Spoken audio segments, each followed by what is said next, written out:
Olá, este é o Minutos que Transformam, um programa devocional da Igreja Presbiteriana dos IPs. Se inscreva em nosso canal, ative as notificações, nos acompanhe nas demais redes sociais e compartilhe o nosso conteúdo para que outras pessoas sejam edificadas.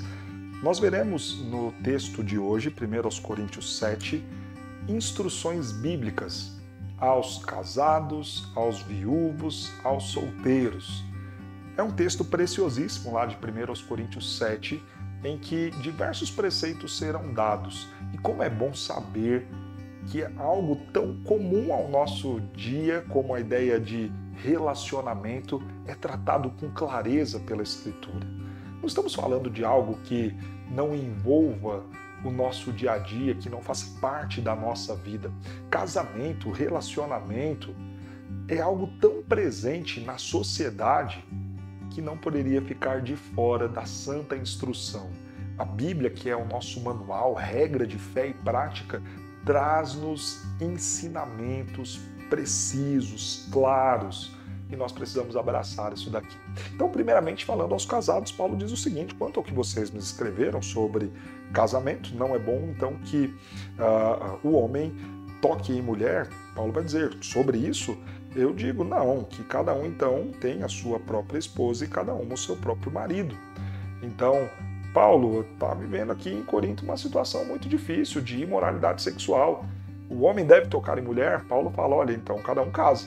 Né? Se diante da imoralidade sexual, cada homem tem a sua esposa, cada esposa o seu marido.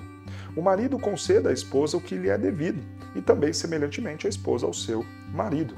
A Bíblia é machista, não é não. Veja que ao falar do ato sexual, Paulo vai dizer, a Escritura vai dizer, Deus vai dizer, marido conceda à esposa aquilo que é dela, a esposa também ao seu marido. Não é o machismo do tipo, ô mulher, você tem que dar ao seu marido o prazer sexual e ponto, tá? E marido, você simplesmente seja aí a parte que vai aproveitar tudo. Não, a Bíblia não é machista. Marido, ame a sua mulher e fala primeiramente ao marido, conceda a ela aquilo que é justo. Dê a ela o amor, o carinho, o prazer sexual. E você, esposa, em contrapartida também, faça o mesmo. A mulher não tem poder sobre o seu próprio corpo e sim o marido. Ah, tá vendo? Olha como a Bíblia é machista. Não. E também, semelhantemente, o marido não tem poder sobre o seu próprio corpo e sim a sua mulher. Mulher tem poder sobre o corpo do marido. O prazer do marido está em satisfazer a sua mulher, o prazer da mulher está em satisfazer o seu marido. Não vos priveis um ao outro, salvo talvez por mútuo consentimento por algum tempo, a vos dedicardes então para a oração, e novamente vos ajuntardes para que Satanás não vos tente por causa da incontinência. O ato sexual precisa estar presente na vida do marido e da mulher. Então, para resolver o problema da imoralidade sexual, qual é a instrução bíblica? Que o homem tenha a sua esposa, que a esposa tenha o seu marido. Ponto. Então, nada de muitos parceiros, nada de poligamia, nada de você ter aí um parceiro e uma relação sexual a cada noitada. Para com isso. Marido, uma mulher, mulher, um marido. O homem se casa, então, com a sua esposa. Uma mulher, então, procure, encontre um marido, case-se com ele. E é assim que resolve o problema sexual. Ou o problema da imoralidade sexual. E uma vez casados, como é que deve ser? Sexo. Com constância, com frequência, que isso aconteça e que vocês, o marido e a mulher, não privem um ao outro disso, deixe prazer.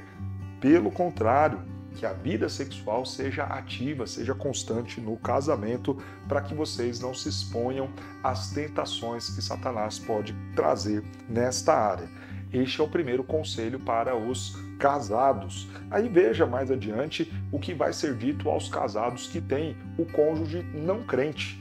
Lá no versículo 12 do capítulo 7, Paulo vai dizer, aos mais eu digo, se algum irmão tem mulher incrédula e esta consente em morar com ele, não a abandone. E a mulher que tem marido incrédulo e este consente em viver com ela, não deixe o marido, porque o marido incrédulo é santificado no convívio da esposa e a esposa incrédula é santificada no convívio do marido crente. De outra sorte, os vossos filhos seriam impuros, porém agora são santos. Mas se o descrente quiser apartar-se, que se aparte. Em tais casos, não fica sujeito à servidão, nem o irmão, nem a irmã.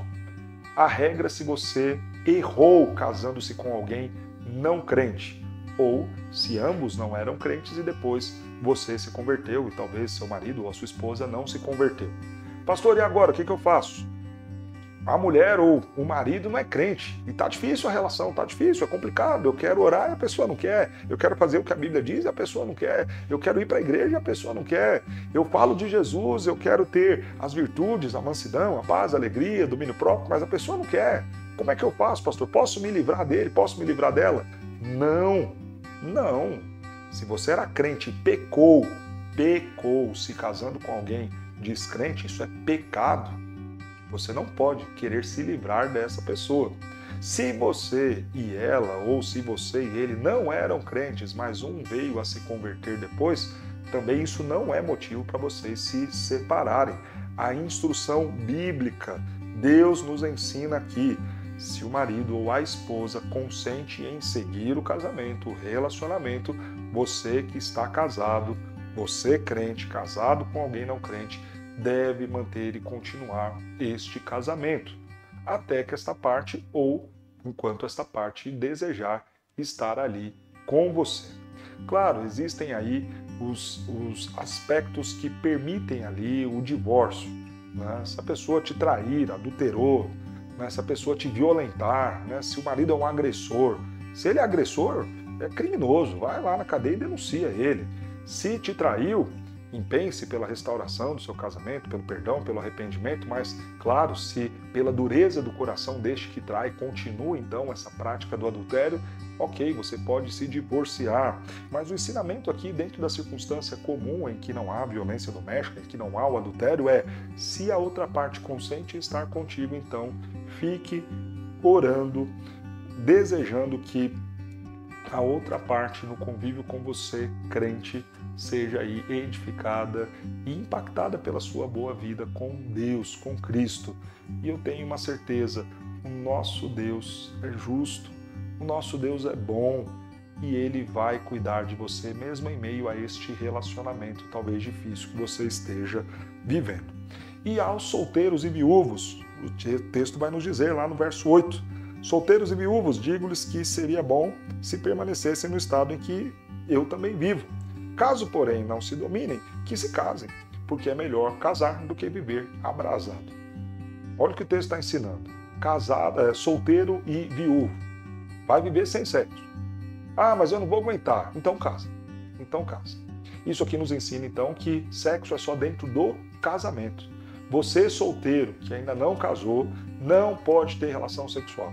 Você, viúvo, que vira e fala: não, mas eu sou um homem experiente, eu sou uma mulher madura, já tenho filhos, não vou viver como um adolescente. Você, viúvo, se quer ter relação sexual, tem que se casar também. Viúvo vai encontrar ali uma mulher solteira, vai namorar, vai fazer tudo direitinho, marcar o dia do casamento, se casar, para então viver a vida sexual. Você, solteiro, espere até o momento do casamento. São esses princípios bíblicos importantes. Mas, de tudo isso, eu quero deixar mais um ensinamento importantíssimo. Casamento, relacionamento é algo tão sério que Deus escolheu o casamento, esta analogia, para falar do relacionamento dele conosco. Jesus é o noivo, nós, a igreja, somos sua noiva. Olha como o casamento é importante aos olhos de Deus. Ele escolheu o casamento para falar do amor dele por nós. Então leve a sério o casamento, leve a sério o relacionamento, porque Deus leva isso tão a sério que enviou o seu Filho Jesus Cristo para ser aí modelo de amor, exemplo de amor pela sua noiva, que sou eu, que é você, a igreja dele. Que Deus nos abençoe e nos ajude a viver em santidade nos nossos relacionamentos, a vivermos uma vida pura no que diz respeito ao ato sexual, aos casados, aos solteiros, também aos viúvos. Que Deus te abençoe.